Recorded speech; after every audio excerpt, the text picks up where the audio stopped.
He was tumbling through 8,000 feet of Pacific sky, shards of cockpit glass buried in his skin, parachute smoldering, and below, a sea of American Marines ready to fire. This was the instant Saburo Sakai knew death was seconds away. But what followed in the next 7 minutes would rewrite everything both nations believed about aerial warfare. Because one American pilot was about to do something so reckless, so unthinkably humane, that it would risk his own life to save the enemy's. Lieutenant James "Pug" Southerland circled at 2,000 feet above. His radio crackled with frantic voices ordering him to disengage. His fuel was nearly gone. The Marines below were already taking aim. He had less than 90 seconds to decide. Disobey orders and be court-martialed, or follow instinct and become a legend. To understand why he made that choice, we need to turn back 6 hours to a morning over Guadalcanal that began like any other. While Sakai plummets, we'll return to him in exactly 90 seconds. August 7th, 1942, Guadalcanal. The first major Allied offensive in the Pacific. Saburo Sakai wasn't just another Japanese pilot. He was an ace, 64 confirmed kills, the type American briefings warned their men about. His Zero was feared across the Pacific, unmatched in agility and lethality. The mission was simple: escort bombers, lure American fighters, destroy them. A routine he had mastered. But this day went wrong from the first order. His new squadron leader, inexperienced, overconfident, called over the radio, "Break formation! Engage at will." Sakai froze. That was suicide. Break formation and you die. He'd seen it too many times. He keyed his mic. Negative. Maintain formation. Too late. 3 wingmen were already diving after what looked like easy prey below. A trap. Sakai knew it instantly. Americans never flew that low alone.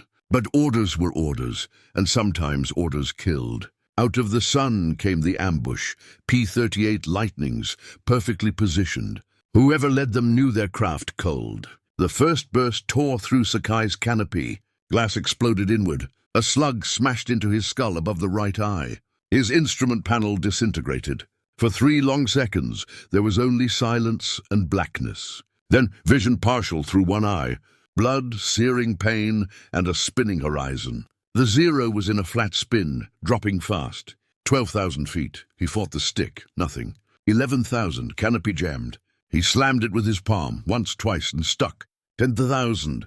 The engine's scream turned metallic, the death rattle of a falling machine. 7,000. He managed to eject, parachute ripping open, half-burned, smoke trailing. Below, flashes, Marines firing. He looked up. An American fighter banking toward him, closing fast. This was it. They're going to strafe me, he thought. Just like we did to them at Pearl Harbor. He shut his eyes. But no bullets came. Instead, something impossible. Something no manual, no code of war could explain. What happened next would tie 2 enemies together forever, in a moment that defied everything both had been trained to believe. What Lieutenant James "Pug" Southerland was about to do bordered on insanity. He'd watched the Zero tumble from the sky, trailing smoke, saw the chute deploy, burning, torn, and 3 things hit him instantly. First, the Japanese pilot was as good as dead once he hit the ground. American Marines under fire didn't take prisoners. Second, circling to protect him was suicide. He was low on fuel, deep over hostile territory, and his squadron had already lost 2 planes that morning. Third, he was going to do it anyway. His wingman, Lieutenant Dave Richardson, barked over the radio. "Pug, what the hell are you doing?" "Break off, that's an order." Sutherland clicked twice in reply. Acknowledged but not obeyed. Then he nosed the P-38 Lightning down toward the falling enemy pilot. What made that decision pure madness was the situation below. Guadalcanal, August 1942, still a war zone. The Japanese controlled most of the island. American lines were thin, and nerves were stretched tight. Any parachuting pilot, friend or foe, was a target. From the ground, there was no way to tell nationality. You just saw a parachute, assumed the worst, and opened fire. Standard procedure. And in the air, slowing down over enemy ground fire was suicide. Circling made you predictable. An easy mark for every machine gun within 3 miles. Sutherland wasn't flying a bomber with thick armor. He was in a P-38 Lightning, fast, agile, deadly in a dogfight, but fragile at low altitude. At slow speed it became a coffin with propellers. His fuel situation made it worse. He'd already burned half his reserves that morning in high-throttle chases. The math was simple and unforgiving. If he circled long enough to protect that enemy pilot, he'd run out of fuel and die behind enemy lines. He knew that. Every pilot knew that. He dove anyway. Below, Saburo Sakai looked up through his one good eye and saw the American fighter descending. For a second he was baffled. Why wasn't the American firing? Then it hit him. The Lightning wasn't circling. He was setting up for a kill run. Sakai knew the maneuver intimately. He'd done it himself twice over the Philippines, convincing himself it was mercy. Better a clean death than capture or starvation. Now, with his own life hanging from shredded silk, he wasn't so sure mercy was the right word.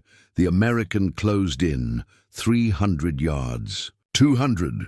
Sakai could make out the White Star insignia, even the glint on the pilot's helmet. Instinct kicked in. Even as he fell, the fighter in him calculated angles. Low 6 o'clock, 30-degree deflection, 3-second burst. He waited for the muzzle flash. It never came. Instead, the P-38 began to circle, wide, deliberate loops, matching Sakai's slow fall. Then Sakai saw the truth. Below, Marines were firing up at him, tracer rounds slicing through the sky. But each time they fired, the American fighter swooped down, crossing their line of fire, blocking it, not attacking but shielding, using his own plane as a barrier between a Japanese pilot and American bullets.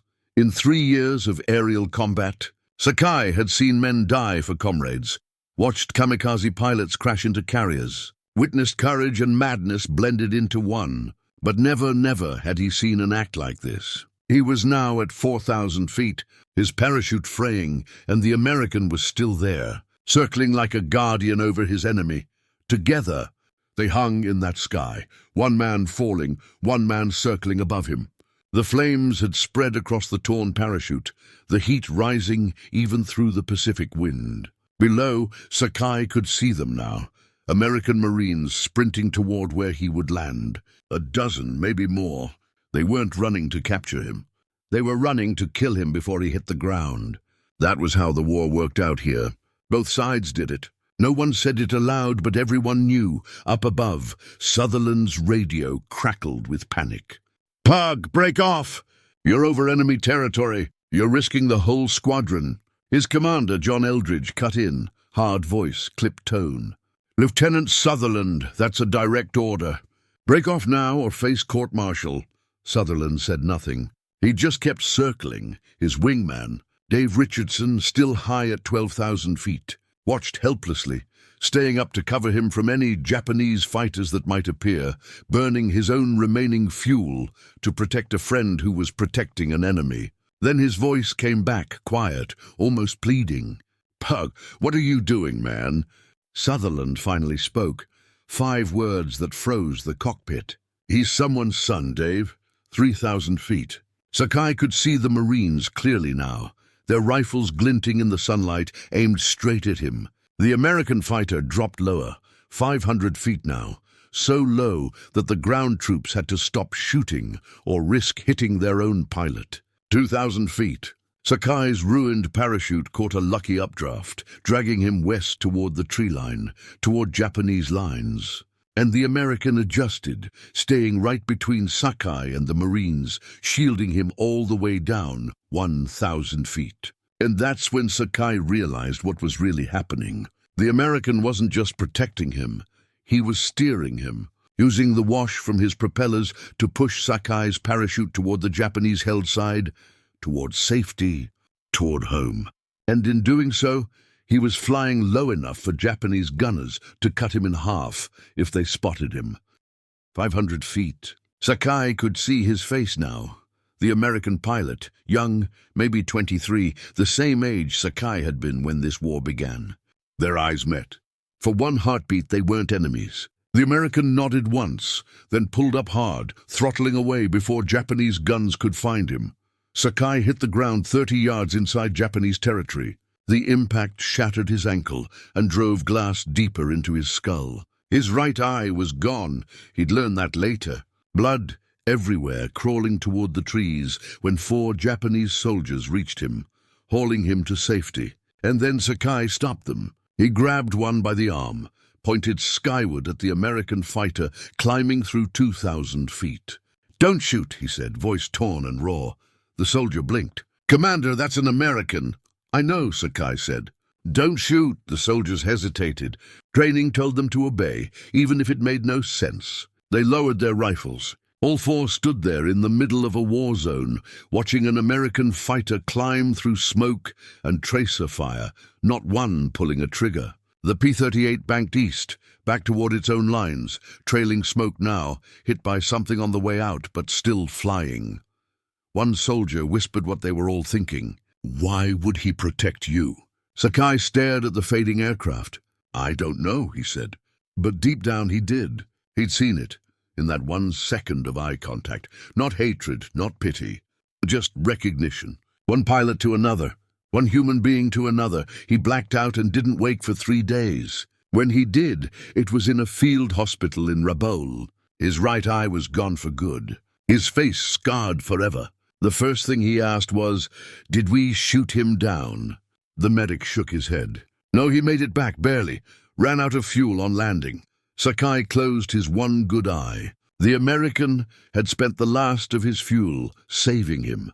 At Henderson Field, the P-38 rolled to a stop on fumes. The props died before Southerland could taxi. Ground crew rushed up. They'd heard the radio chatter, knew something extraordinary had happened. "You all right, Pug?" One called out. Southerland climbed out, legs trembling, couldn't trust his voice, just nodded. Commander Eldridge was waiting on the tarmac, face red, veins bulging. "My office, now!" The debrief lasted 40 minutes, mostly shouting. "You disobeyed a direct order. You endangered your wingman. You wasted fuel protecting a Japanese ace who's probably killed dozens of our boys." Southerland didn't answer, didn't defend himself, just sat silent.